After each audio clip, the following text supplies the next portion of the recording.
Story 1. The Call Light That Wouldn't Cancel. The call light in room 214 came on at 3:14 a.m., bright and steady, like a patient needed help. Room 214 was supposed to be empty, sealed for renovation, and the door had a sign on it that said the same thing in bold letters. When I walked past it, the call light blinked twice, like it recognized me. I wasn't a nurse. I didn't have the training or the authority to do anything clinical, and that's important because it meant I had no reason to be anywhere near patient rooms at night. I worked as a hospital transporter, one of the people who moves patients, equipment, specimens, the quiet logistics that keeps a building alive. On a day shift, it can feel routine and even a little impersonal. On nights, when the hall's empty and the overhead lights dim, it becomes something else entirely. The hospital I worked in was older than it looked from the outside.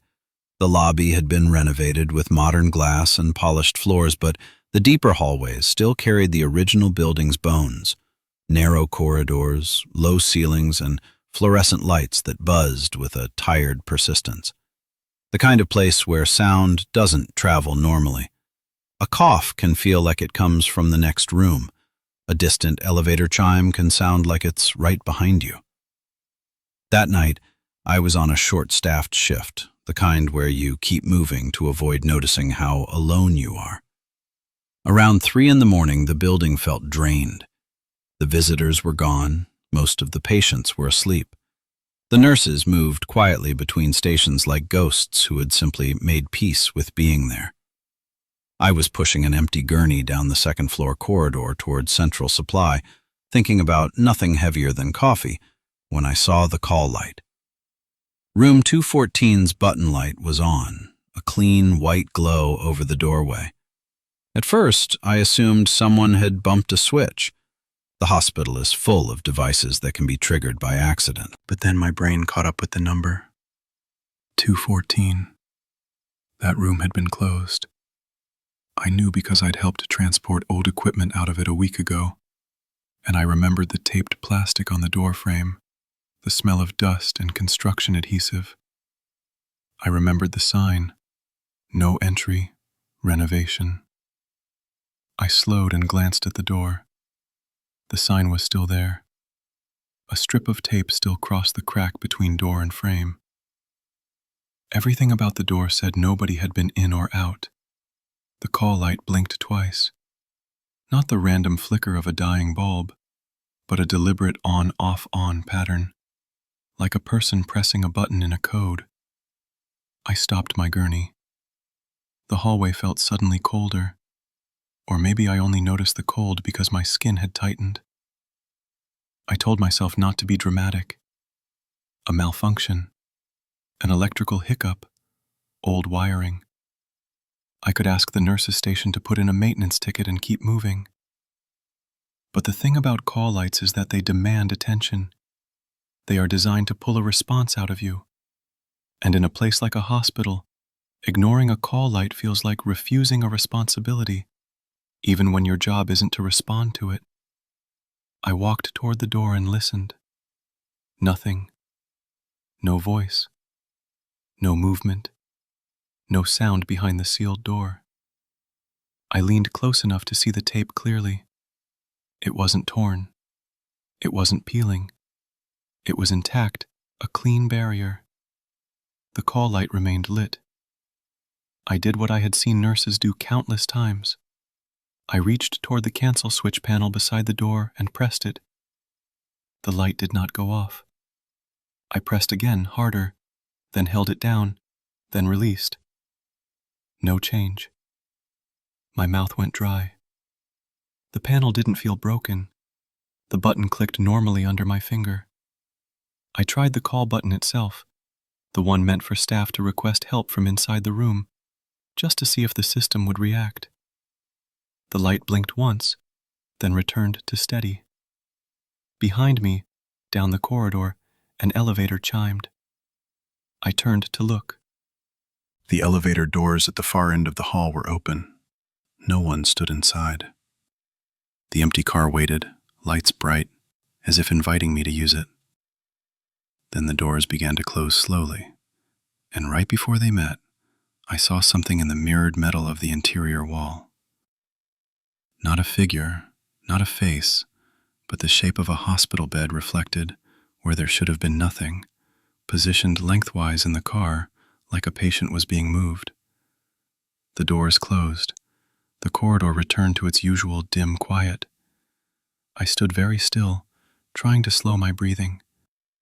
Hospitals train you to normalize strange things. You see people at their most vulnerable. You hear sounds that belong to fear. You watch machines do work that feels like magic. Your mind becomes excellent at filing away discomfort. But this didn't file away. It stuck. The call light blinked twice again, and I felt, irrationally, that it was impatient. I backed away from room 214 and began pushing my gurney again, moving faster now, trying to look like a person who had decided not to waste time on a faulty light. The wheels squeaked slightly, and that small noise suddenly felt too loud, like a beacon. As I passed the nurse's station, I forced my voice to sound casual. "Hey, call light in 214 is on," I said. "Might be glitching." The nurse behind the desk looked up sharply. 214? She repeated. "Yeah." Her expression tightened the way someone's does when they've heard a bad name. She glanced down the hallway toward the sealed door without standing. "We don't have a 214, she said quietly. I blinked. "It's right there." She swallowed. "We renumbered that corridor when they closed the old wing," she said, keeping her voice low. "Some of the signs didn't get updated. Ignore it." I stared at her. "It's not a sign. The light is on." Her eyes flicked to mine. "Ignore it," she repeated, and in her tone there was something like fear disguised as authority. I nodded, because there are moments when you accept that someone knows more than you do, even if you don't understand why. I went on to Central Supply, did my task, and tried to pretend the call light hadn't hooked itself into my mind. But on my way back, the second-floor corridor was darker. The overhead lights seemed to hum louder. The hospital felt like it was listening. Room 214's call light was still on. Only now, taped to the door beneath the renovation sign, there was a piece of paper I hadn't seen before. A simple white sheet, handwritten in neat black ink. "Please transport me." My throat tightened. I looked around. The hallway was empty. The nurse's station was quiet. No one stood close enough to have placed the note between my trips. I should have walked away. I should have called security. I should have done anything that made sense. Instead, I found myself leaning close to the door again, as if the room could whisper an explanation through the crack. The tape across the door seam fluttered once. Not from wind, not from HVAC. It lifted and settled like a breath. And from somewhere behind the sealed door, a voice spoke softly, close enough that it made the hairs on my arms rise. It was my own voice. "Finally," it whispered. "I've been waiting." The call light blinked twice, and I backed away so fast I nearly tripped over my gurney. I didn't go down that corridor again for the rest of the night. I kept myself busy in other wings, taking routes that avoided the old section entirely. When the shift ended, I walked out into early morning light with my shoulders still tense, like I'd carried something heavier than equipment. A week later, I returned for another night shift and noticed the doorway where room 214 had been. The renovation sign was gone. The tape was gone. The door frame was there, but the door itself had been replaced by a solid wall, freshly painted, as if the room had never existed. In its place was a new sign in clean hospital font. "Equipment storage. No room number, no call light, but as I walked past, I heard a faint click from inside the wall, like a call button being pressed. And somewhere deep in the building, an elevator chimed, ready to open for a bed that wasn't supposed to be there. Story 2. The elevator that went past basement. The elevator panel only had buttons for floors 1 through 7 and a single B for basement. At 2:58 a.m., the display read B, then B again, then changed to a symbol I didn't recognize. The doors opened to a hallway that smelled like antiseptic and wet paper, and I realized the hospital had a level that wasn't built for the living. I worked nights in a hospital long enough to respect routines the way you respect weather. You don't argue with it. You don't assume it will be kind. You just learn how to move through it without making mistakes. That's why I hated elevators on night shift. Elevators are small rooms where you can't control who enters, where you can't predict the stops, where the air always feels too still. I preferred stairs, but that night I was transporting an EKG machine back to biomedical, and the stairwell was too narrow to maneuver without banging it into walls. So I used the service elevator, the one in the back corridor near radiology. The service elevator was older than the main one. Its doors closed with a heavy, reluctant sound, and the interior had a faint smell of oil and disinfectant that never fully left. I pressed B and leaned back against the wall, watching the red display above the doors. The elevator dropped smoothly. The display changed to B. Then the elevator kept going.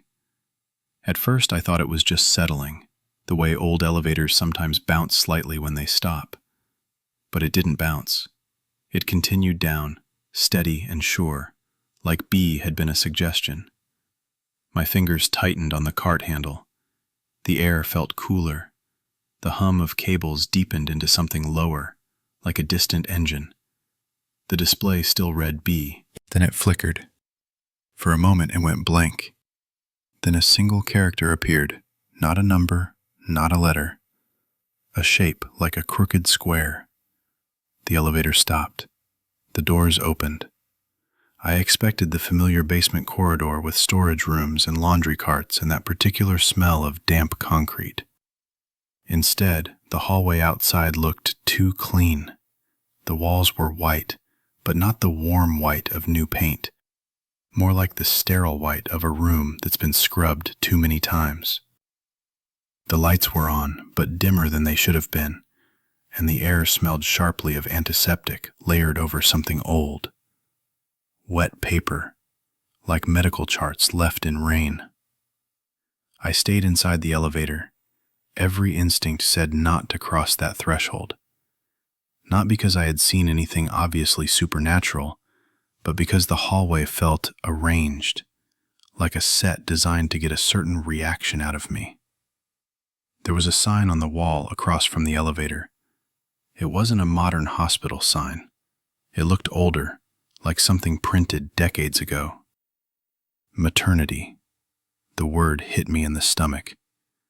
Our hospital didn't have a maternity ward anymore. The building had been renovated and expanded, and that department had been moved across town. People still talked about the old maternity wing, mostly in the way they talked about old tragedies, quietly, with respect, as if even mentioning it might invite something. I swallowed and pressed the door close button. Nothing happened. I pressed it again, then the B button, then 1. The panel lit up, but the elevator didn't respond. The doors stayed open, patient. From the hallway, a sound drifted in, a soft crying. Not loud, not dramatic, just the thin, exhausted cry of a baby, muffled by distance and walls. My skin prickled. Hospitals contain a lot of human sound, but the sound of a baby crying at nearly 3 a.m. in a closed ward felt like a mistake the building shouldn't be able to make. I forced myself to think practically, maybe a pediatric patient somewhere. Maybe sound carrying strangely. Maybe a TV left on. Then the crying paused, and I heard another sound, closer. a cartwheel squeaking softly on tile, the exact rhythm of a hospital bed being pushed slowly. The squeak approached the elevator, steady and controlled, like someone moving carefully so they wouldn't wake patients. I couldn't see anyone in the hallway, but the sound was undeniably coming closer. My throat tightened. I pressed the emergency call button in the elevator. The speaker crackled, then a voice answered. It was my own voice, calm and slightly amused. "Central," it said. "How can I help you?" I pulled my finger away as if the button had burned me. My reflection in the elevator's metal wall looked pale under fluorescent light, eyes too wide. The squeaking stopped, right outside the elevator door, just beyond the threshold where I refused to step. The air at the doorway felt colder, like a draft from a freezer. Then, from the hallway, a woman's voice spoke quietly, as if she didn't want to disturb anyone. "Transport?" she asked.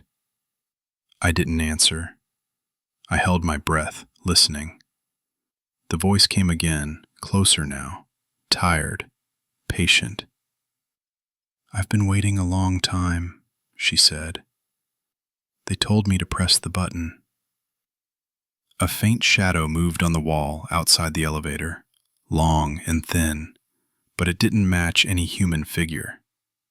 It looked like a smear of darkness sliding past the light. The baby cried once, then went silent again. My hands shook. I pressed the door close button repeatedly, panic rising, but the elevator remained open, unbothered. Then, in the hallway, the woman sighed softly, and her voice changed. It became familiar in the worst possible way. It became my voice. "If you don't come out," it said, gentle and coaxing, "we'll bring it in." The air at the threshold thickened. The smell of antiseptic sharpened until it felt like it was burning my nose. Something scraped lightly on tile, as if metal legs were being adjusted, as if a bed was being positioned. I made a decision that wasn't brave, just desperate. I shoved the EKG cart out of the elevator. Not a careful roll, but a hard push, as if sacrificing it would buy me space. The cartwheels crossed the threshold and vanished into the white hallway. The moment it did, the elevator doors shuddered, then began to close, as if the building had gotten what it wanted. I didn't stop them. I stood still, breathing hard, watching the narrowing gap. Through it, I saw the hallway lights flicker once, and the maternity sign blurred, as if the letters weren't stable. Then the doors sealed shut. The elevator rose abruptly, faster than normal, like it was fleeing. When it opened on the first floor, the corridor outside was normal. Beige walls, modern signage, the distant beep of monitors, the living hospital. My hands were still shaking. I stumbled out and pressed my back to the wall, forcing air into my lungs. I ran the rest of my shift on foot. I avoided that service elevator as if it had teeth. At dawn, when my supervisor asked where the EKG machine was, I lied and said Biomed had already taken it. Later that day, I checked the equipment log. The machine was marked as returned. Timestamp, 2:58 a.m. Signature, my name.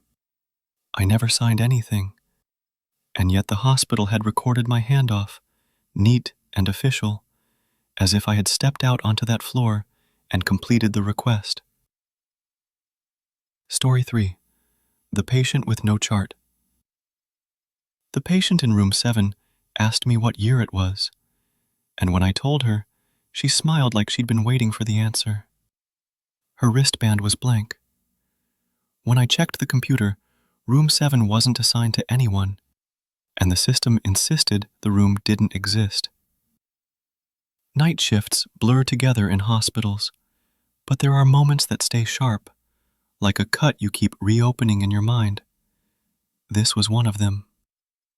I was covering a late transport request, taking a wheelchair down a quiet corridor toward imaging. The nurse's station lights were dimmed. The floor polish made reflections that looked like water. The building's sounds were reduced to their essentials: the soft beep of monitors, the distant hiss of an automatic door, and the slow breathing of HVAC. A nurse I didn't recognize flagged me down and handed me a slip of paper. "Room 7, she said quietly. "Take her to CT." Her voice was calm, but her eyes looked tired in a way that made me think she was trying not to show something. "Which wing?" I asked. She pointed down the corridor without looking. "Old side," she said. I hesitated. "There is no room 7 on this floor." She met my eyes then, and her expression tightened. "Just do the transport," she said, and her tone carried an edge that wasn't anger. It was fear disguised as impatience. I pushed the wheelchair down the corridor toward the old side, a section of the hospital that always felt slightly out of date, like renovations had stopped halfway through. The lighting there was different, dimmer and more yellow. The air smelled older, less like fresh disinfectant and more like paper files and cleaning solutions soaked into linoleum for decades. I found room 7 where it shouldn't have been, a door set between 2 storage closets, its number plate small and clean as if it had been replaced recently. I knocked softly and opened it. The room was dim. The blinds were drawn. The bed was occupied. A woman lay propped against pillows, hair gray and thin, eyes open and watching the door as if she had known exactly when I would arrive. She didn't look sick in the dramatic way you expect. She looked tired in the quiet way, like someone who had waited too long in a place that doesn't measure time normally. "Are you here to take me?" she asked. "Yes," I said, and my voice sounded too loud in the small room. "CT scan." She nodded once, satisfied. I stepped closer and noticed the wristband on her arm. It was there, but the printed section was blank. No name, no DOB, no barcode. It looked like a band that had been applied before anything had been entered into the system. "That's odd," I said without thinking, then immediately regretted it. Her gaze sharpened. "Nothing has a name down here," she said softly. The sentence made my skin prickle. "Down here?" I asked. She didn't answer. Instead, she asked, "What year is it?" It was such a normal question in a hospital setting, the kind confused patients ask. But her tone wasn't confused. It was precise, like she was verifying something. I told her the year. Her mouth curved into a small smile that didn't reach her eyes. "So it did keep going," she murmured. I swallowed and forced myself back into routine. "Let's get you into the wheelchair," I said, stepping closer to help. Her hands were cold when I touched her arm, colder than the room should allow. Her skin felt dry, like paper. As I helped her sit up, I noticed the chart holder on the wall beside the bed was empty. No clipboard, no paperwork, no patient instructions. That wasn't normal. Even the simplest patient transport has some kind of note attached, something that makes them real in the building's system.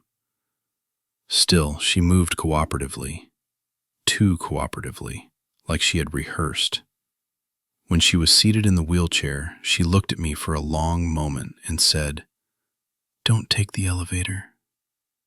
My stomach tightened. "Why?" Her eyes flicked to the corner of the ceiling where a speaker grill sat. "It listens," she said quietly. "It learns." My throat went dry, but I nodded as if that made sense, because somehow it did. I wheeled her out into the corridor. The air outside felt colder now, and the lights seemed to dim slightly as we passed beneath them, as if our movement triggered something that drained brightness. We approached the elevator at the end of the hall. The call button glowed faintly. I remembered her warning. I turned toward the stairwell door instead. As soon as I did, the elevator dinged. The doors opened by themselves. The car was empty, bright, clean, waiting like a mouth held open. The woman in the wheelchair leaned closer, her voice barely audible. "Don't look at the numbers," she whispered. I kept my eyes on the floor and pushed her toward the stairwell. Behind us, the elevator doors remained open, and I could feel its presence like a pressure against my back. In the stairwell, the air was colder and smelled like concrete. The steps echoed beneath our weight. The woman's breathing stayed calm, almost relieved. Halfway down, she spoke again. "They used to bring us this way," she said, as if reminiscing. "Who?" I asked, against my better judgment. She didn't answer. She only said softly, "You don't remember because they made sure you wouldn't." A shiver ran through me. I tried to keep moving. When we reached the lower level, the door opened onto a corridor that looked too old compared to the rest of the hospital. The tiles were smaller. The paint was a different shade. The lighting buzzed with a lower, heavier hum. The woman looked around as if recognizing something. Her mouth tightened. "It's still here," she whispered. My phone buzzed in my pocket. I pulled it out and saw, with a sick twist in my stomach, that I had a new notification. No signal, yet a message appeared. "Transfer confirmed." I hadn't confirmed anything. The woman reached out and touched my wrist lightly. Her fingers were cold enough to sting. "When you get the chance," she said, "don't tell it your name." I stared at her. I didn't. She gave a small, sad smile. "You will," she said, "because it will sound like you." We reached the imaging corridor, but the CT doors at the end were closed, and the area was dark. No staff, no machines humming, no reason for a transport to be there. I stopped the wheelchair, heart pounding. "CT isn't running," I whispered. The woman looked up at me calmly. "It's not CT," she said. Then, from the hallway behind us, a voice called my name, clear and confident, as if spoken by someone who knew me well. It was my own voice. "Transport to elevator," it said. "Please proceed." My throat tightened. I looked down at the woman's blank wristband, at the empty chart holder in room 7, at the dark CT suite. I understood then that the building wasn't asking me to complete a job. It was trying to complete a record. I didn't answer the call. I pushed the wheelchair back toward the stairwell the way we came, moving faster now. My breath came hard. The woman held the armrests tightly, her knuckles pale. Behind us, the intercom repeated my name once, twice, 3 times, each repetition more intimate, as if it were getting closer. We climbed back up to the living floors, the normal floors, the floors with people and light and noise. The hospital returned to itself gradually, like waking. When I rolled into the main corridor, the woman in the wheelchair was gone. Not slipped away, not walked off. Gone in the absolute sense, as if the chair had been empty all along. I stopped, staring at the empty seat, mind spinning. A nurse passed by and glanced at me. "Everything okay?" she asked. I swallowed, forcing words. "Room 7 transport," I said. "To CT." She frowned. "There is no room 7, she said, and kept walking. My hands shook as I wheeled the empty chair back to storage. In the supply closet, I checked the transport log on the computer, needing proof that I hadn't imagined everything. There was an entry. 3:14 a.m. Transport completed. Patient unknown. Destination maternity. And the staff signature field contained my name, typed neatly as if I'd entered it myself.